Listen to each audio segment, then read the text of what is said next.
Hello. Hi. So we thought we'd do a FAQ video today based on a really awesome conversation that was happening in the Rooted Community Facebook group about working with sound blocks and kind of some questions around that. So we'll sort of tackle as much as we can and try to keep it semi-short.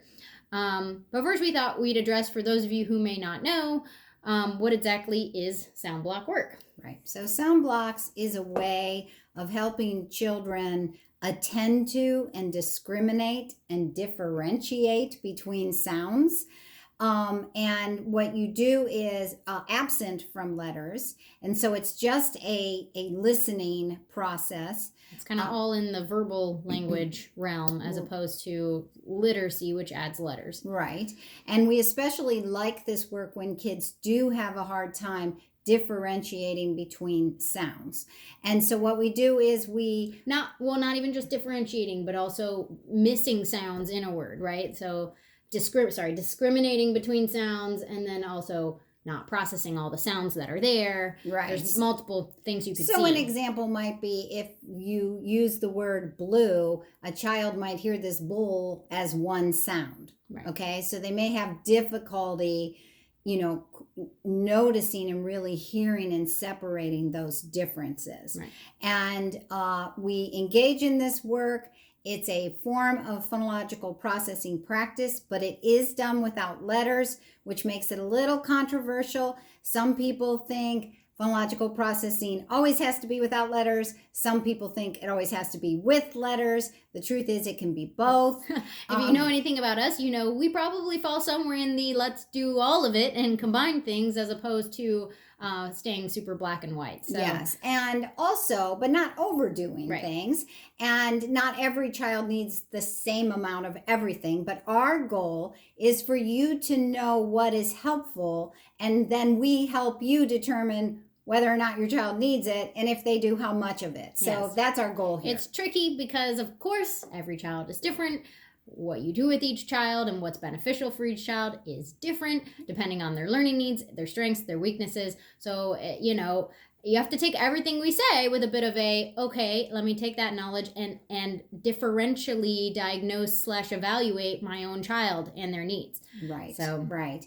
And as always, what we're sharing with you today is based on what we know of the research and what we see in our own experience in working with kids with all kinds of needs. So not every child is the same. Not every child with dyslexia is the same. No. Not every child with dysgraphia is the same. Not every child with a language problem is the same. So, and then you just have your regular young learners who are learning to read. They're not all the same. So we have to kind of help you learn enough that you can figure out what's the best route for your kids. Right. So just to clarify, I have a little magnetic pan here. So sound blocks, what I'm going to show you is just a little tiny bit of the process, just so you know what we're talking about. So I'm going to say to Moira, show me B. I. Okay. If this is B, show me big. B, G. So I added a sound, and we're just representing a word that is made up of sounds, and how these sounds are three different ones represented by three different colors. We're using a manipulative, but you'll notice that there are no letters to represent these sounds. Right. So kids have to have phonological memory. This was B. Now she said big. Then they have to figure out where that sound goes. They have to figure out what the change is. Yeah, so we might say if this says big, show me bog, and they would have to determine that a middle sound has changed.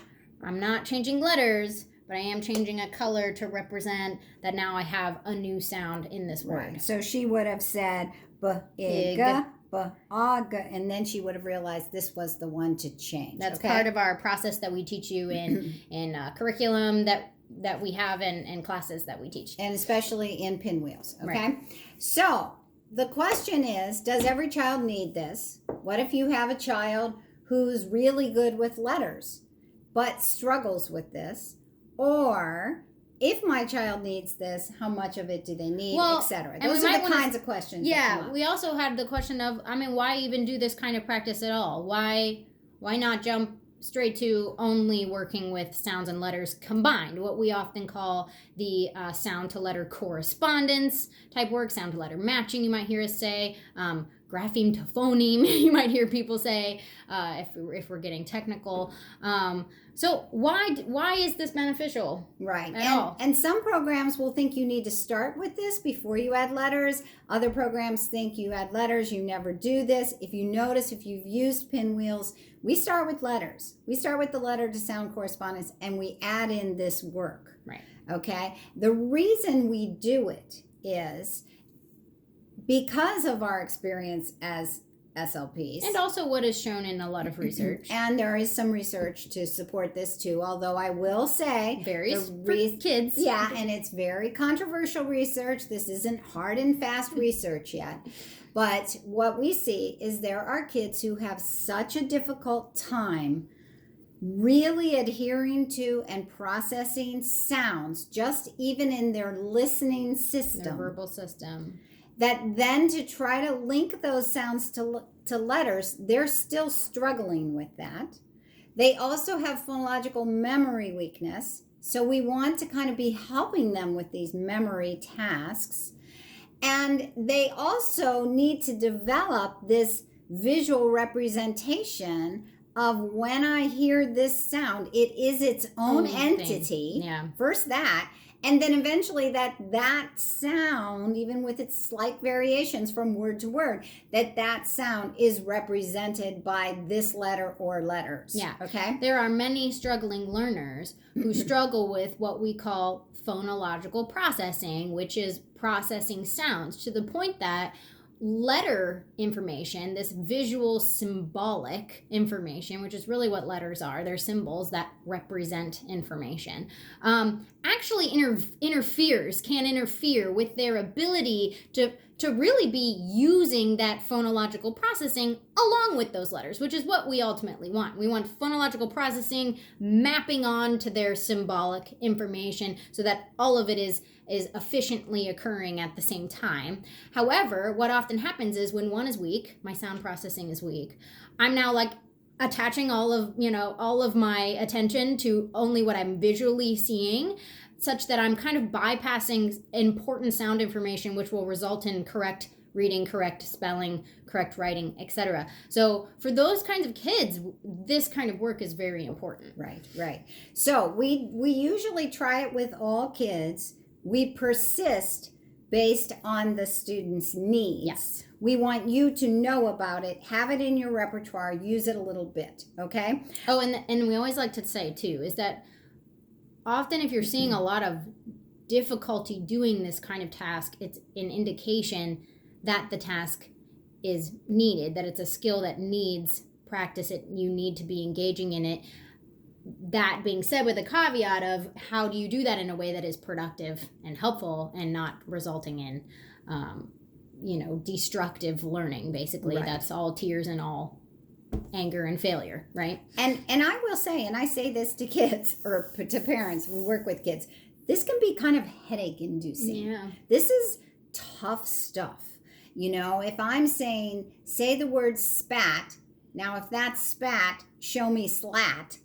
They're like, what? Right? It can be really, really hard. So a lot of times we will only do a 5-word sequence. Many times I will start with a level that I know they can do. So if I know a student can do 3 sounds, yes, if I know they can do 3 sounds and we're working up to 4 sounds, then my first 3 or 4 words choices, maybe 3 sounds. I want them to start from a point of success. I want them to kind of calm down a little and get into the task at a level that they're good at. And then I want to up the ante a little bit and start doing the 4 sound words. So at first I might say, if this is big, show me bog. If this is it's a little bug, easier show to me hear bug. a vowel difference. Right? Yeah. If this is bug, show me bum. If this is bum, show me bums. Like I've now added one more. And I might even choose carefully where you add a sound. Thank you. Yeah. So what were you going to say about that? Well, so I actually had a couple thoughts as you were talking, but it's always whatever.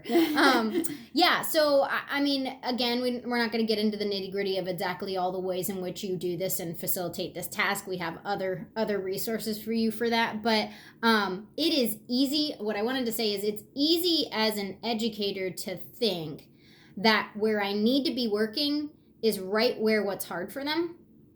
Whereas that's actually like we're sort of here to flip your thinking on that, because where you really wanted the bulk of your work to be is something that's a relatively successful level that's right on the edge of where they are having struggle, and then you poke at that struggle with support.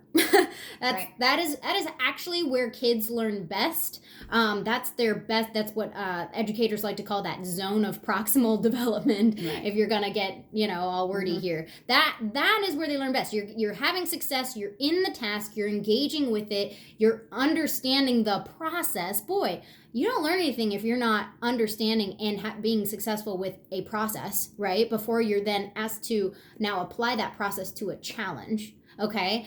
We can't just start with the challenge, right? We got to get the process first. So the bulk, 80-90% of what you're doing in that successful zone that they can manage, and then you support them in the challenge, and you only add a challenge or two. You're not doing a 10 sequence 10 sequences of words here that are all in an area where they struggle. Like if they're struggling with 4 sounds or 5 sounds, all of them are 4 and 5 sounds. That's going to result in destructive practice, basically. Right. We want productive learning, which means we are always adding a little bit of a challenge, but not destructive learning where they really feel like they're drowning. Right. And it's always just that nudge, that next nudge to keep them moving along. And kids who have sound weakness, whether it's at this level or all of it is hard for them, this kind of thing is not fun. It's right in a zone of like, where these pathways in their brain, they're just not strong, and we're working on strengthening and they also probably have some letter knowledge and are like they're really trying to go in that direction. So there's forces here that are like combating their ability to do this, and it just makes the whole process it's a big cognitive task. So whenever that's the case, you really just don't want to push it. You want to do a little and be done, and then move on to using letters and doing some of that letter practice.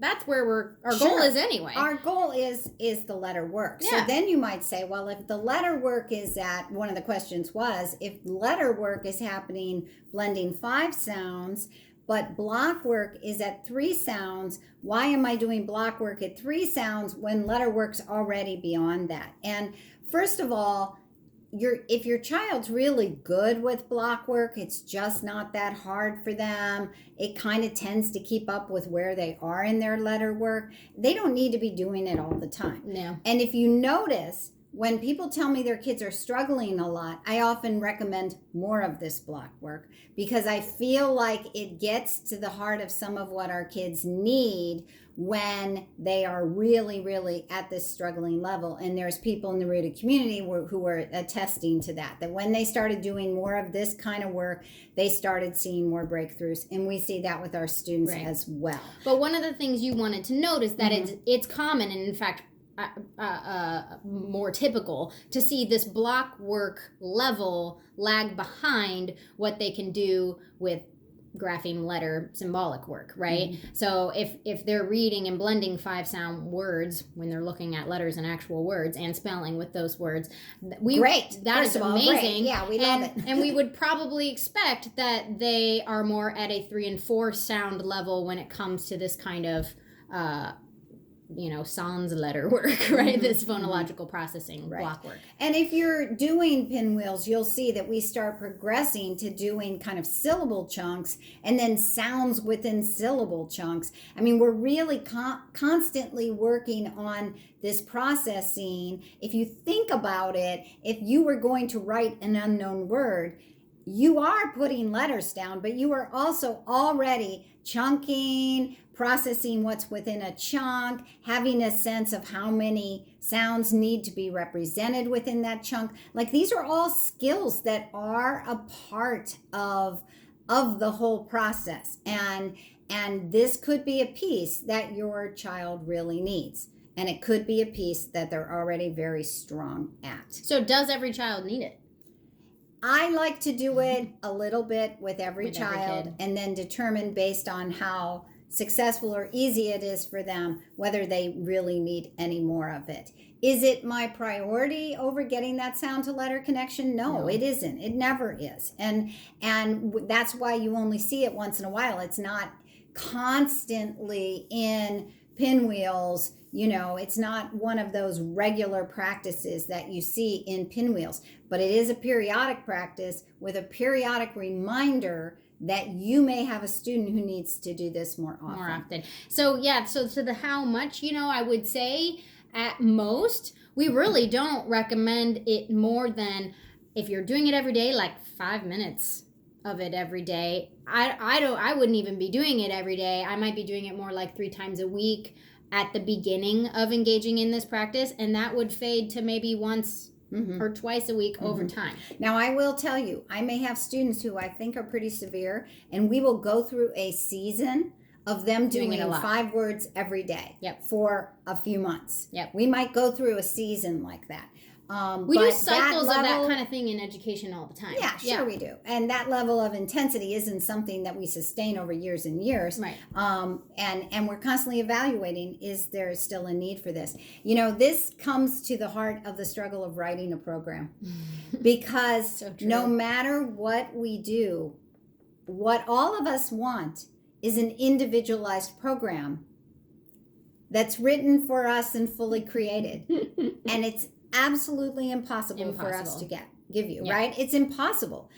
And so the best we can do is write a program that has all the pieces you need. That encompasses as many types of child as we've encountered and read about in the research and all of this. And the pace will always be wrong for your child. I mean, it will be the rare child that the pace is actually absolutely perfect.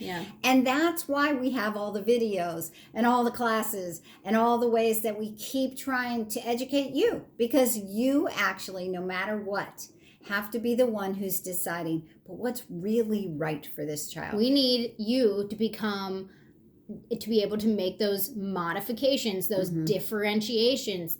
I'm going to adapt this slightly to feed this need, or increase the pace in this way, or decrease the pace in this way, or decrease the amount in this way, or up the frequency, or decrease the frequency. I mean, there's a million different decisions you're going to have to be making here and there. And yes, we try to give you most of it, but you're right, it's the benefit. It's why we have classes. People ask, why do I have to invest all this time and all, why do I also need this class or whatever? The best way we can serve your child is to increase your body of knowledge as an educator. Which some of you are just rocking. Just some of the best conversations going on right now. I'm so appreciative for the way you constantly push your own learning. It's just really, really admirable. And we just feel privileged to be a part of that process. We really do. Bye-bye. Bye.